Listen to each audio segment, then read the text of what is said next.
Dear students, welcome to the class. ഇപ്പോൾ കഴിഞ്ഞ ക്ലാസ്സിൽ നമ്മൾ മെറ്റീരിയൽ എന്താണെന്നൊക്കെ ഉള്ളത് ഡിസ്കസ് ചെയ്തു. പ്രോസസ് ഓഫ് മെറ്റീരിയൽ കൺട്രോൾ നമ്മൾ പറഞ്ഞു. അപ്പോൾ ഇന്ന് നമ്മൾ പഠിക്കുന്നത് stores control. Stores control is an important aspect of material control. Stores control simply means control over storage of materials. It refers to keeping of material purchased under safe custody till they are used for production. It is concerned with protecting the stocks of material as well as keeping up to date records of materials. The main objective of material control is to reduce the material cost. To reduce material cost, an efficient system of stores control is essential. അപ്പോൾ stores control എന്ന് പറഞ്ഞാൽ നമ്മൾ എന്ത് ചെയ്യാൻ പോവാണ്, നമ്മളെ കയ്യിലുള്ള മെറ്റീരിയലിൻ്റെ സ്റ്റോക്കിന് എന്ത് ചെയ്യാണ്, കൺട്രോൾ ചെയ്യാണ്. അതായത് ആവശ്യത്തിന് മാത്രം നമ്മളെ കയ്യിൽ വിൽക്കുക, വേണ്ട സാധനങ്ങൾ മാത്രം നമ്മൾ പർച്ചേസ് ചെയ്യുക, ആവശ്യമില്ലാത്ത അതായത് നമ്മൾ വേസ്റ്റേജ് ഒഴിവാക്കുക എന്നുള്ള meaning.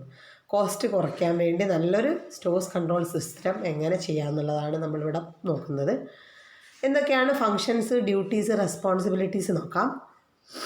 To issue purchase requisition for purchase of materials, അതായത് പർച്ചേസ് റിക്വസിഷൻ എന്ത് ചെയ്യുക, ഇഷ്യൂ ചെയ്യുക. അപ്പോൾ പർച്ചേസ് ഡിപ്പാർട്ട്മെൻറ്റ് ചെയ്യുന്നതാണ് എന്ത്, പർച്ചേസ് റിക്വസിഷൻ ഇഷ്യൂ ചെയ്യുക എന്നുള്ളത്, എന്തൊക്കെ മെറ്റീരിയൽ വേണം എന്നുള്ളതിന് പറയുന്നത്. To receive material from receiving department, പിന്നെ എന്താണ് സ്റ്റോഴ്സ് ഡിപ്പാർട്ട്മെൻറ്റിൻ്റെ ദൗത്യം, റിസീവ് ചെയ്യുക. മെറ്റീരിയൽ വാങ്ങിയ സ്ഥലത്തുനിന്ന്, റിസീവ് ചെയ്ത സ്ഥലത്തുനിന്ന് എന്ത് ചെയ്യുക, ആ മെറ്റീരിയൽ നമ്മളെ ഡിപ്പാർട്ട്മെൻറ്റ്, നമ്മൾ സ്റ്റോഴ്സ് ഡിപ്പാർട്ട്മെൻറ്റിലേക്ക് മാറ്റിവെക്കുക. To keep material in proper place, എന്ത് ചെയ്യുക, മെറ്റീരിയൽ കറക്റ്റായിട്ട് എന്ത് ചെയ്ത് വെക്കുക, സൂക്ഷിച്ച് വെക്കുക. To maintain up to date record of receipt, issue and balance of each item of material, അതായത് അപ് ടു ഡേറ്റ് റെക്കോർഡ്സ് എന്ത് ചെയ്യുക, മെയിൻറ്റെയിൻ ചെയ്യുക. അതായത് നമ്മൾ കിട്ടുന്നത്, നമ്മൾ ഓരോ ദിവസം പ്രൊഡക്ഷന് വേണ്ടി ഇഷ്യൂ ചെയ്യുന്നത്, ബാക്കി വരുന്ന ബാലൻസ് എന്ത് ചെയ്യുക, ഓരോ ദിവസത്തെയും കറക്റ്റായിട്ട് എന്ത് ചെയ്ത് വെക്കുക, നോക്കി ചെയ്ത് വെക്കുക. പിന്നെ to make arrangements for safe keeping of materials, എന്താണ് നമ്മൾ എങ്ങനെ മെറ്റീരിയൽ കീപ്പ് ചെയ്യുക എന്നുള്ളതിനൊരു സേഫ് അറേഞ്ച്മെൻറ്റ് ചെയ്യുക.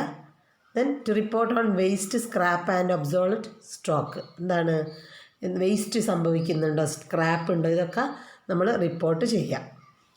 To keep stores neat and clean, നമ്മളെ സ്റ്റോഴ്സിന് എന്ത് ചെയ്യുക, നല്ല നീറ്റായിട്ട് ക്ലീനായിട്ട് എന്ത് ചെയ്യുക, സ്റ്റോർ ചെയ്ത് വെക്കുക. To prevent the entry of unauthorised persons into the stores, അതായത് മറ്റൊരാൾ നമ്മളിതിലേക്ക് എൻട്രി ചെയ്യുന്നതിന് നമ്മൾ എന്ത് ചെയ്യുക, പ്രിവെൻറ്റ് ചെയ്യുക. Then to issue materials against duly authorised material requisition, അതായത് വേണ്ടുന്നത് എന്ത് ചെയ്യുക, ഓരോരുത്തർക്ക് നമ്മൾ സെൻഡ് ചെയ്ത് കൊടുക്കുക. ഇനി ടൈപ്സ് ഓഫ് സ്റ്റോഴ്സ്, സ്റ്റോഴ്സിനെ നമ്മൾ എങ്ങനെ ക്ലാസിഫിക്കേഷൻ നടത്തുന്നു എന്നുള്ളതാണ്. അതിൽ ഫസ്റ്റ് വൺ പറയുന്നത് centralised stores. Centralized stores are all types of material and supplies required for all departments are stored at one place. The store's function is centralized. Centralized store is particularly suitable where entire production activities located at one place or all production units are situated close to each other. അതായത് എന്താണ്, നമ്മൾ എല്ലാ സ്ഥലത്തേക്കും വേണ്ടത് ഒരു സ്ഥലത്ത് സൂക്ഷിക്കുന്നുണ്ടെങ്കിൽ അതാണെന്ത്, centralised store എന്ന് പറഞ്ഞാൽ. ദെൻ ഡീസെൻട്രലൈസ്ഡ് സ്റ്റോർ, അതിൻ്റെ നേരെ ഓപ്പോസിറ്റ് എന്തായിരിക്കും, നമുക്ക് വേണ്ട സാധനങ്ങൾ നമുക്ക് ഓരോ ഡിപ്പാർട്ട്മെൻറ്റ് വൈസ് സൂക്ഷിക്കുന്നതാണ് എന്ത്, ഡീസെൻട്രലൈസ്ഡ് സ്റ്റോർ. അതായത് ഓരോ ഡിപ്പാർട്ട്മെൻറ്റിന് എന്തുണ്ടാകും, ഓരോ സ്റ്റോർ റൂം ഉണ്ടാകും, അവിടെ എന്ത് ചെയ്ത് വെക്കുക, സൂക്ഷിച്ച് വെക്കുക.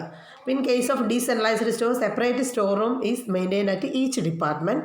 Thus, instead of one central stores, there are several storerooms. This system is particularly suitable where the plants are dispersed over wider geographical area.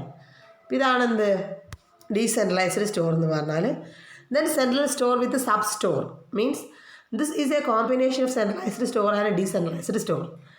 In large factories, departments are suitable at a distance from the central store. So, in order to reduce the transportation and material handling costs, sub-stores will be located near the production department. അതായത് ഒരു main സ്റ്റോറും ഉണ്ടാവും, അതേപോലെ അതിന് സബ്ബായിട്ട് എന്തുണ്ടാവും, കുറച്ച് സ്റ്റോഴ്സും ഉണ്ടാവും, അതായത് ഓരോ ഡിപ്പാർട്ട്മെൻറ്റിനും.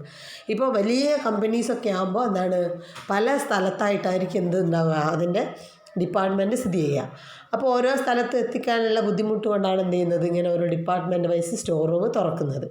അപ്പോൾ ഇതാണ് എന്ത് central store with sub store പറയുന്നത്. അപ്പോൾ എന്ത് ചെയ്യുക, നോട്ട് കംപ്ലീറ്റ് ചെയ്യുക. Thank you.